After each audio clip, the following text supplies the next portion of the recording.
Pemerintah Kabupaten Belu, Nusa Tenggara Timur mengambil langkah strategis dalam menjalankan hubungan bilateral dengan Tiongkok melalui bidang pendidikan, sektor pariwisata, dan pertukaran budaya.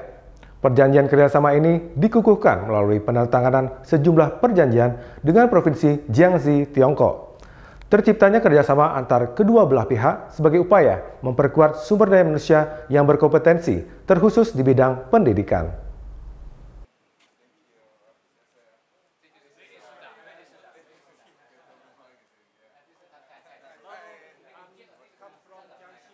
Kabupaten Belu menjadi salah satu wilayah di Indonesia yang aktif mendorong kerjasama antar negara, khususnya dalam bidang pendidikan, budaya, dan sektor pariwisata. Bersama Provinsi Bali, pemerintah Kabupaten Belu turut menyepakati 7 perjanjian strategis dengan Provinsi Jiangxi, Tiongkok, yang berlangsung di Gedung Widyatullah Politeknik Pariwisata Bali pada Minggu pagi. Kerjasama ini mencakup pendirian China Center sebagai pusat pembelajaran bahasa Mandarin, pendirian International Tourism Vocational Training Center sebagai pusat pelatihan pariwisata, peluncuran Chinese Cuisine Practical Training Base untuk pelatihan masakan otentik Tiongkok, pertukaran pelajar dan dosen, program pelatihan bahasa Mandarin dan sertifikasi bagi mahasiswa kepariwisataan dari wilayah timur Indonesia, kolaborasi penelitian bersama antara Lembaga Akademik Bali, NTT dan Jiangxi dalam bidang pariwisata berkelanjutan, serta promosi budaya dan wisata lintas negara melalui pertunjukan seni dan kuliner.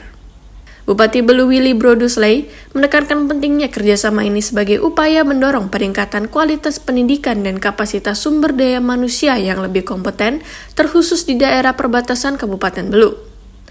Terciptanya hubungan bilateral ini diharapkan Kabupaten Belu tidak hanya memperkuat posisinya sebagai daerah perbatasan yang strategis, tetapi juga sebagai pionir dalam membangun kolaborasi internasional yang berkelanjutan demi kemajuan pendidikan dan ekonomi masyarakatnya. Ya, kita mengharapkan dengan adanya kerjasama, tentu pertama pendidikan.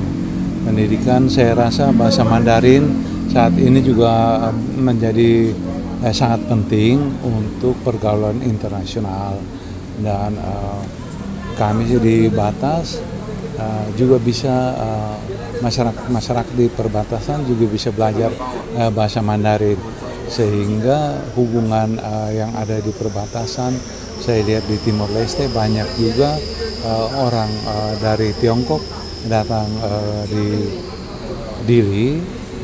Suatu saat pasti terjadi interaksi sosial, dan masyarakat kita di Kabupaten Belu sudah dibekali kalau mereka ingin belajar bahasa Mandarin, mereka sudah ada dasar-dasar bahasa Mandarin juga untuk lowongan pekerjaan.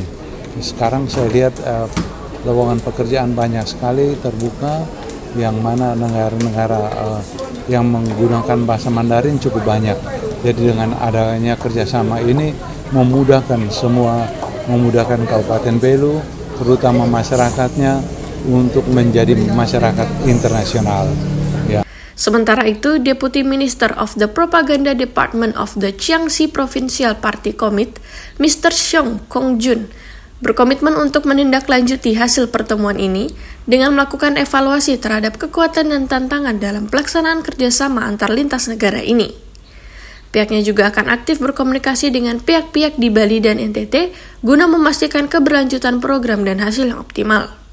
回去以后我们也会跟相关部门再继续一些沟通，尽量推动我们跟巴厘岛啊，跟那个巴黎省啊，还有东欧省啊，我们进一步深化合作，好吧？力所能及，把这一次倡活动的成果啊，这个转化出来。